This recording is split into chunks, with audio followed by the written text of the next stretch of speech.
فتاحي علينا يا ساكنين على الصبح من الصباح الست بتاعت كل يوم. الراجل بتاعنا على طول مسطول قاعد يحشش ليل ونهار. يلا عايز يتجوز عليا.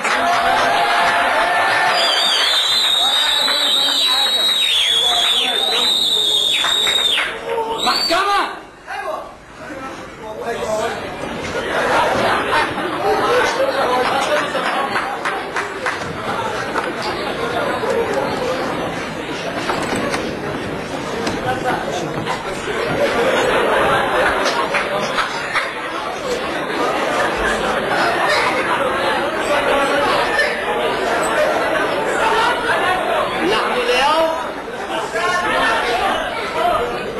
البتاع دي يا عم هتودينا ازاي يا عم؟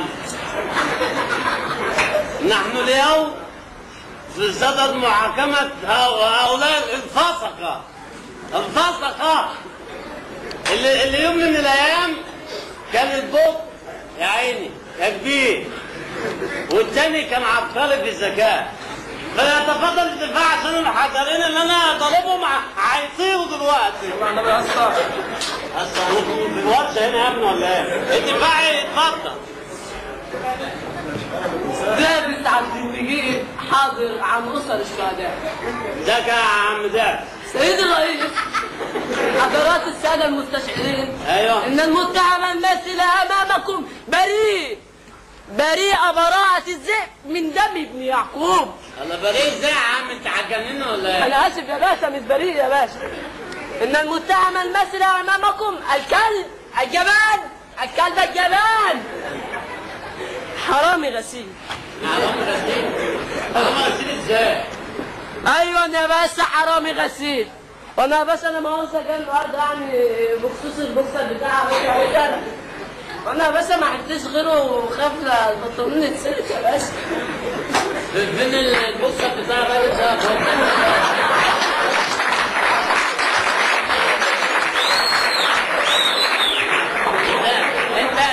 بوبي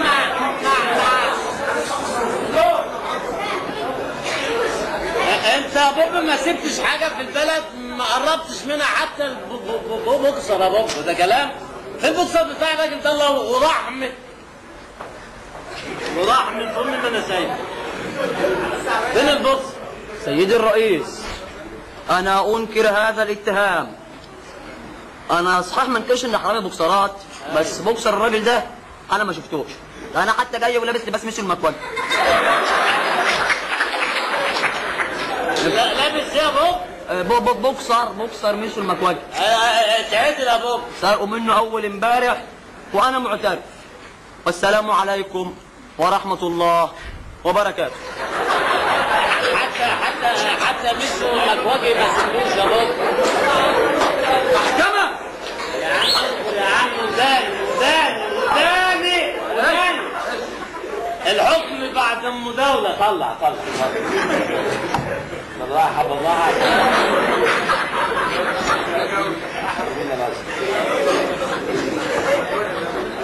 طبعا يا جماعة احنا عارفين ان القانون يا نص يا ربع يا اللي تشوفوا حضراتكم يعني.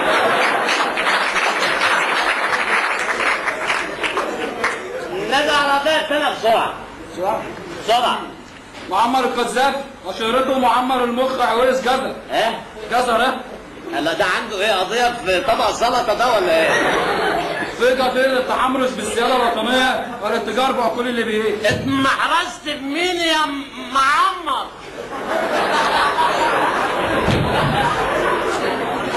ما تنساش يا باشا بعد القعدة دي نتصور صورة انا وانت.